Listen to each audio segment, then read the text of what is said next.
केंद्रीय सचिवालय के कार्यों के संदर्भ में हमारी चर्चा चल रही थी, जिसमें अधिसंख्य कार्यों की चर्चा हम संपन्न कर चुके हैं। कुछ कार्य और बचे हुए हैं जिनकी चर्चा हम कर लेते हैं, जिसके अंतर्गत है मंत्रियों को सहायता तथा परामर्श प्रदान करना। देखिए, सचिवालय का जो प्रमुख कार्य है वो संबंधित मंत्रालय के मंत्रियों को प्रशासनिक सहायता तथा सलाह उपलब्ध कराना होता है, क्योंकि राजनीतिक मंत्री समयाभाव एवं विशेषज्ञता की न्यूनता के चलते कार्य निष्पादन में स्वयं को सक्षम नहीं हो पाते हैं। अतः सचिवालय में जो पदासीन प्रशासनिक सचिव तथा अन्य कार्मिक गण हैं, वो मंत्री महोदय को यथावश्यक सूचनाएं, तथ्य, पत्रावलियों, कानूनों, पूर्व में लिए गए निर्णयों के माध्यम से परामर्श प्रदान करते हैं। प्रशासनिक अधिकारियों द्वारा प्रदत्त परामर्श को स्वीकारना या स्वीकारना पूर्णतः मंत्री की इच्छा पर निर्भर करता है। तथापि सचिवालय सहायता मंत्री के निर्णय को व्यापक रूप से प्रभावित करती है। अगला है सूचना एवं तथ्यों का एकत्रण। लोक प्रशासन की कार्यप्रणाली वैज्ञानिकता पर आधारित है, अतः प्रशासन का प्रत्येक निर्णय सूचनाओं, तथ्यों, आंकड़ों पर निर्भर करता है। सचिवालय अपने संलग्न अधीनस्थ एवं अन्य संगठनों के माध्यम से यथावश्यक सूचना सामग्री एकत्र करवाता है, ताकि विश्वसनीय और व्यावहारिक नीति तथा योजनाएं निर्मित हो सकें। सूचना क्रांति के इस दौर में बिना सूचना लिए किसी प्रकरण पर निर्णय करना बेमानी सा लगता है। इसीलिए केंद्रीय सचिवालय के सभी मंत्रालय, सभी विभाग, राज्यों के सचिवालय तथा जिला प्रशासन योजना आयोग के NICNET, national informatic centre network, NICNET से जुड़े हुए हैं। अब हम बात करते हैं केंद्रीय सचिवालय की आलोचना।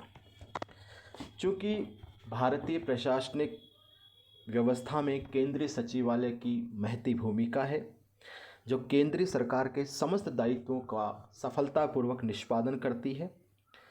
भारत के प्रथम प्रशासनिक सुधार आयोग 1966 से 1967 ने भारत सरकार की मशीनरी से संबंधित अपनी रिपोर्ट में केंद्रीय सचिवालय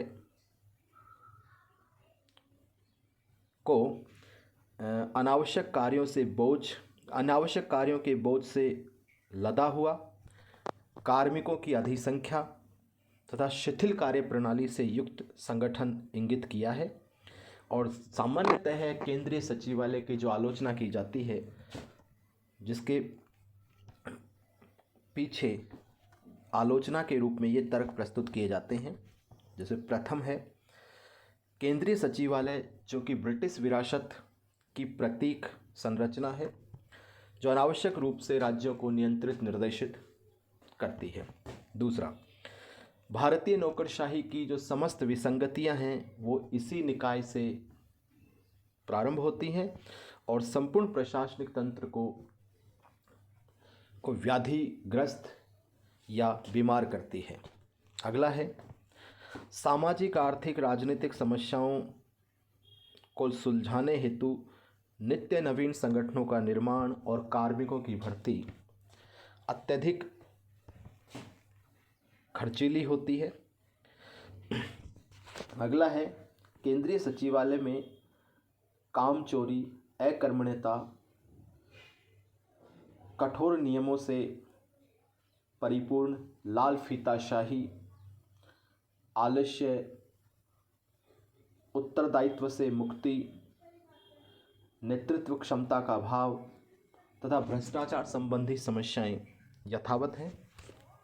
अगला, राजनीतिक हस्तक्षेप तथा पारदर्शिता का अभाव भी पर्याप्त है।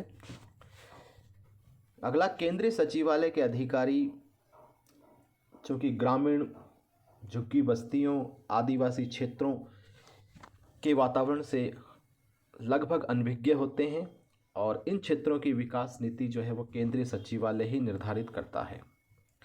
राज्य सरकारों द्वारा प्रेषित योजनाओं, कार्यक्रमों, परियोजनाओं तथा अन्य प्रकरणों पर सही समय पर निर्णय यानी डिसीजन नहीं लिया जाता है।